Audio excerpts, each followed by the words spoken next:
So I want to share a quick video on a conversation I had last night with a gentleman. We were talking about relationships and purpose, right? And he had made a mention about, not forcing relationships and forcing things to happen, in which I had to agree, which I'm gonna talk about real quick.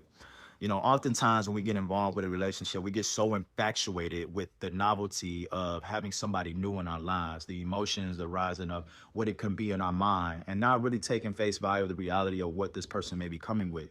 And one thing that I always say is this, and I was even telling him this last night, is that if anyone that wants to be with you, anyone that wants to really be intentional about you, they're gonna make that be known in the beginning. They're not gonna string you along, not gonna be playing games. They're gonna let it be known that, hey, this is what I want.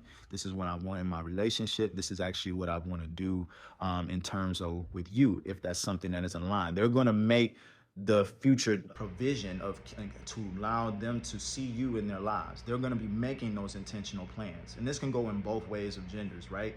But if you're not setting that tone, if you're someone who is getting involved in relationships or situationships and not really being intentional, then you set yourself for all the possibilities of what can possibly go wrong, especially when you don't have a standard of boundaries on what you ultimately want with dealing with someone. Because you got to understand, you're not just spending time, you're spending emotion.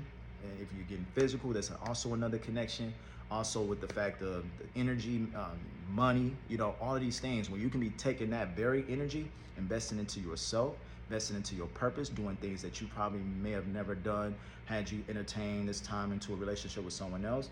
Someone that wants to be with you, they're going to align themselves and put it in perspective to make intent to be with you.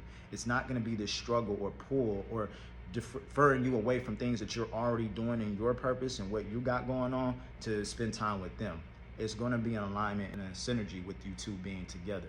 See, I always like to say the Bible says that how can two walk together unless they agree? Now, oftentimes we look at that just on two people just being believers, but we find that even believers at times even still have dysfunction and riffraff in their relationships, what ultimately cause them to separate, right? So it's not just on the spiritual alone, but it's also with the mindset, having one mind, one sound, to actually work together collectively in a relationship to have a healthy dynamic. Because if their intention is to be with you, they're going to make every effort to be with you. If they don't want to be with you, then they're going to find every reason on what not, and find justification on why they shouldn't be with you. All right, just something to think about. Again, I'm gonna be touching on this on a more updated video and further videos. Just don't want to make this too long, but again, tell me what your thoughts is on this video. And again, this is just another message of cultivated love. Aquarius Beverly. See you in the next one. Peace.